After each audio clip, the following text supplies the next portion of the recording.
Want to study in Germany? Then Excella is the best option. Admissions with scholarships available. Call 9881 96666. మీ సినిమాలన్నీ దైవికంగా వచ్చినవన్నీ ఆడడం అంటే సినిమాలు celebrate అయ్యాయి. Celebrate తర్వాత ఏంటంటే నాగేశ్వరరావు గారు, శోభన్ బాబు గారు, నేను మా అందరిది ఒక కేటగిరీ ఫ్యామిలీ ఓరియంటెడ్ సినిమాలు అన్నీ కూడా. అవునండి. అంటే కుటుంబ సమేతంగా అందరు కలిసి కూర్చొని చూసే సినిమాలు. అవును. అమరావతి అనేటప్పటికేమో జానపదాలు ఇవి అనేది ఒకటి చూస్తే మాస్ ఆయన ఇవన్నీ. అవును. మరి కృష్ణ గారు అనేప్పుడు మొదటి నుంచి కూడా యాక్షన్ హీరో. అవును. Action hero, dashing and daring hero. అవును. అసలు ఎవడో చేయని అని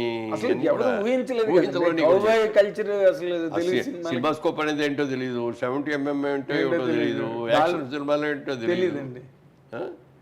ఇలాంటి మీరిద్దరూ కలిసి చదువుకోవడం, క్లాస్మేట్స్, బెంచ్ మేట్స్, అన్ని మేట్స్, మీరు ఎన్ని మేట్స్ ఉంటే అన్ని.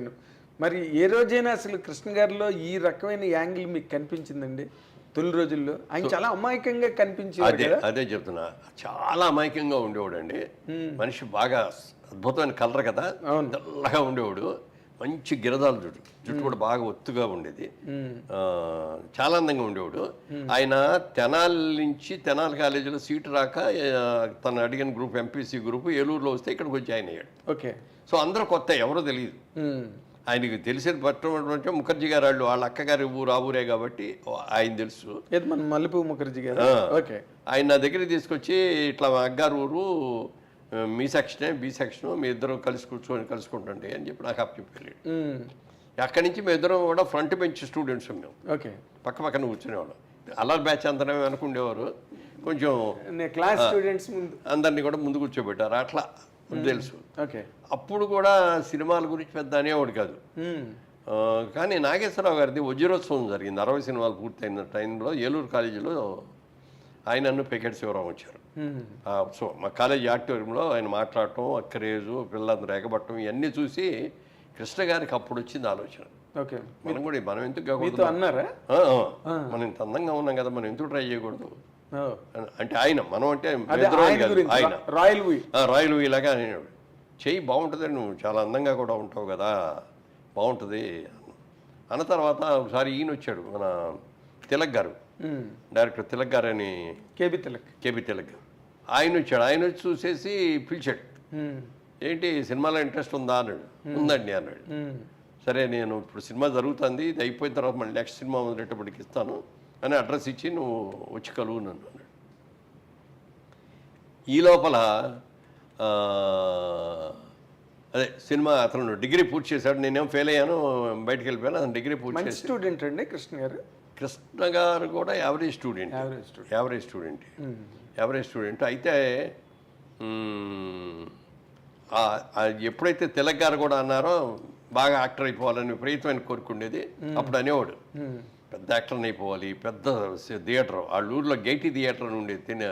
ఆ గైటీ థియేటర్ లాగా పెద్ద థియేటర్ కట్టాలి, మంచి పడవ లాంటి కారు కొనుక్కోవాలి, ఇవన్నీ అనేవాడు. ఓకే. ఎంత అన్నా కూడా మాలాంటి వాళ్ళు వెరీ ఫ్యూ వాళ్ళ దగ్గర తప్ప ఇంకోళ్ళ దగ్గర మాట్లాడేవాడు కూడా కాదు.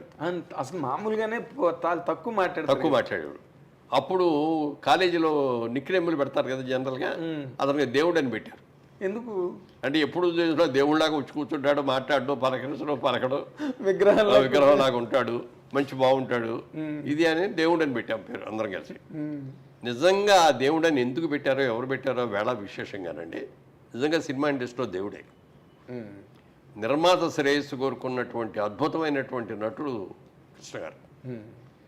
ఎవరన్నా తనతో సినిమా ఫ్లాప్ అయిపోతే, అతను వచ్చి కనపడకపోతే బంగారం కాదు హనుమంతరావు గారిని పిలిచి, ఏంటాడు అసలు కనపడలేదు అంటే, ఫ్లాప్ అయింది కదా అందుకని రావట్లేదు అన్నాడు.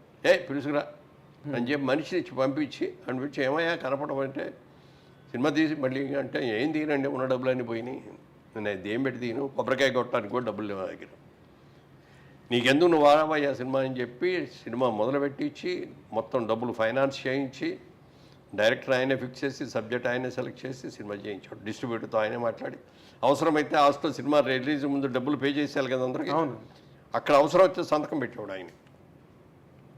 ఫైనాన్స్ సంస్థకి సంతకం పెట్టి సినిమా రిలీజ్ చేయించి వచ్చిన లాభం మళ్ళీ అతనికి ఇచ్చాం. ఎవడు చేస్తాడండి? అప్పుడు చేస్తాడు. తర్వాత ఏ రోజున కూడా ఏ నిర్మాత దగ్గర కూడా డబ్బులు ఇస్తే కానీ నేను షూటింగ్ రానన్న మాట ఆయన లైఫ్ కెరియర్ మొత్తంలో ఇప్పుడు అన్నా. అవును సార్, అవును. ఇచ్చేది పుచ్చుకున్నాడు అంతే. ముందు సినిమా పూర్తి చేయబోయా, సినిమా రిలీజ్ చేయి. అది అందుకే సార్ ఈ మాట మీకు నోటీస్లోకి వచ్చింది లేదు.